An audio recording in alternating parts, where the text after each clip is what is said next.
Hey there, just thought I'd take a few minutes just to share a couple points that have been hitting my brain on this cold, wet, rainy day here in Winston-Salem, North Carolina.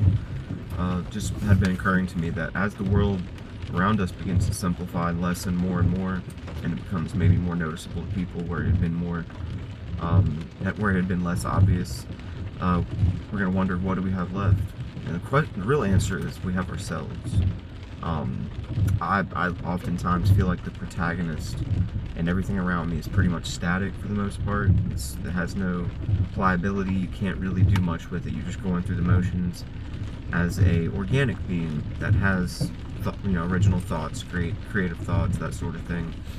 We're all just kind of in stop motion going through our motions, and that's just the day-to-day. But the effect that this type of influencing is going to have on people's families and interpersonal relationships is going to begin to show its signs of wear and tear. I think we all know a lot about each other and can't even admit to knowing anything about each other deep down, and that's going to bleed through in our behavior. The more awoken we get, the more we're going to be pissed off, and we're going to be mad that we can't even express our anger. That's where I'm at. Like, I literally want to be stark raving mad about a lot of the injustice that's happening beneath the surface that nobody can quantify or pinpoint, but I'm certainly feeling and I'm being clued into. I'm sure a lot of people are clued into a lot, but they can't express much because of their environment and the lack of reinforcement when it comes to speaking of anything problematic. So that's just horrible precedent in the world, that we all feel so muted and so held back from each other and from touching on anything of value or meaning, because the valuable, meaningful things are going to inadvertently expose the horrible, detrimental things that are causing us to awaken. So it's a weird, vicious conundrum and a cycle that has to be broken forcefully, and don't ever think it won't be weird. It's going to be weird. Your nerves and characters are going to be tested all the time. But I still crave that feeling of an uncharted territory where we can actually speak about our feelings. Like, go figure. That's how you feel better. At least that's how I process things on my account. But I seem to think that there are going to be many losses in the world, and most of the dots are going to go disconnected, and many things are going to go undeclared. It's just the world's going to become an illogical mess out loud, not just deep down and in theory. Like, we're going to have some real problems in the world with the way things flow and function. Like, the moment that there's, say for instance, banking deficits, maybe there's some banking errors that add up. That's a hard thing to come back from. I seem to think maybe not everywhere in the world is going to have a consistent supply of power forever. Like, we're looking at that type of future, and the fact that nobody can talk about anything of value or point to this phenomenon or where we think it's leading, the fact that we can't have these talks, that makes it even more scary, because when shit hits the fan and you're not ready, then what's going to happen? Nothing good. So I think that's really where we're heading, and nobody wants to talk about how we don't feel good about the future. We want to keep it positive.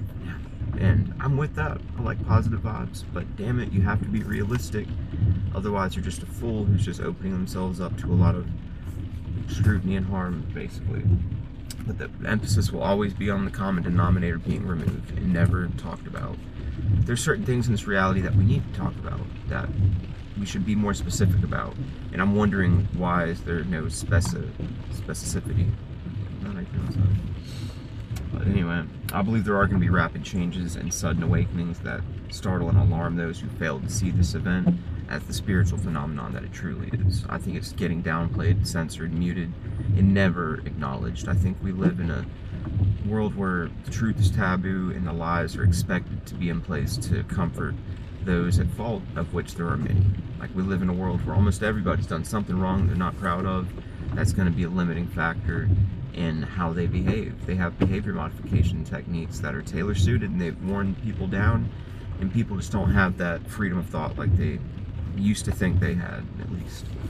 So it also leads to a culture where it's normalized to harm one another and to lack any observation of anything new or different if it goes against the status quo, which is controlled by morally bankrupt evil people, basically. That's always how our world has been, curated by evil in the background. But now we're a lot more aware of certain things, but never has it been less expressive in my arena.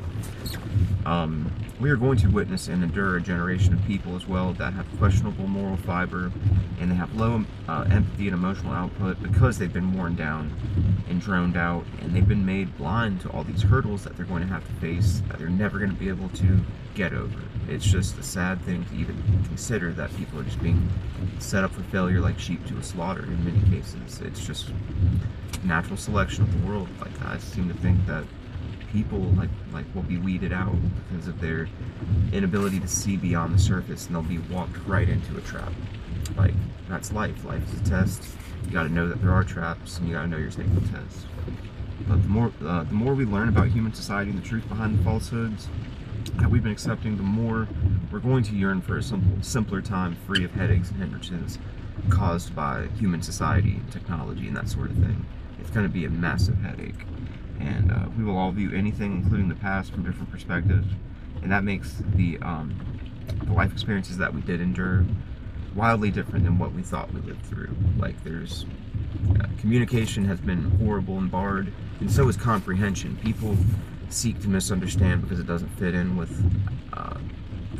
their worldview.